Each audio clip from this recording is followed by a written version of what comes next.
പുതിയ കാലത്തെ കുട്ടികൾ പുതിയ സാങ്കേതിക വിദ്യയ്ക്കൊപ്പം വളരുന്നവരാണ്. അതുകൊണ്ട് തന്നെ ഡിജിറ്റൽ ഗാഡ്ജറ്റുകൾ അവരിൽ നിന്ന് മാറ്റിവെക്കുക അത്ര എളുപ്പമല്ല. തങ്ങളുടെ കുട്ടികൾ സോഷ്യൽ മീഡിയ അഡിക്റ്റുകളാണെന്ന് തെല്ലൊരു ഗമയിൽ പറയുന്നവരാണ് ഇപ്പോഴത്തെ മിക്ക ന്യൂജൻ പാരന്റ്സും. എന്നാൽ പിള്ളേരിനി കളിക്കുകയും പഠിക്കുകയും മാത്രം ചെയ്താൽ മതിയെന്നങ്ങ് തീരുമാനിച്ചിരിക്കുകയാണ് ഓസ്ട്രേലിയ. പറഞ്ഞു വന്നത് ഇത്രയേ ഉള്ളൂ. 16 വയസ്സിന് താഴെയുള്ള കുട്ടികൾക്കായി സോഷ്യൽ മീഡിയ നിരോധിക്കുന്ന ലോകത്തിലെ ആദ്യത്തെ നിയമം ഓസ്ട്രേലിയയുടെ പാർലമെന്റ് അങ്ങ് പാസാക്കി. ഗൂഗിൾ, മെറ്റ, എക്സ് എന്നീ ടെക് ഭീമന്മാരുടെ കടുത്ത എതിർപ്പ് തള്ളിയാണ് ഓസ്ട്രേലിയ സർക്കാരിന്റെ ഈ സുപ്രധാന നടപടി.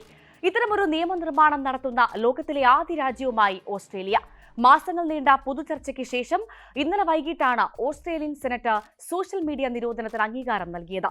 പുതിയ നിയമപ്രകാരം 16 വയസ്സ് പൂർത്തിയാക്കാത്ത കുട്ടികൾ സോഷ്യൽ മീഡിയ സേവനങ്ങൾ കൈകാര്യം ചെയ്യുന്നത് തടയുന്നതിന് ടെക് കമ്പനികൾ സുരക്ഷാ നടപടികൾ കൈക്കൊള്ളണം, അല്ലെങ്കിൽ പണി പാളും.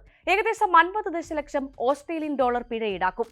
Snapchat, TikTok, Facebook, Instagram, Reddit, X എന്നിവയ്ക്കൊക്കെ ഈ നിരോധനം ബാധകമാകും. നമ്മുടെ നാട്ടിലും ഇത്തരത്തിലൊരു നിയമം വരേണ്ടതുണ്ടോ?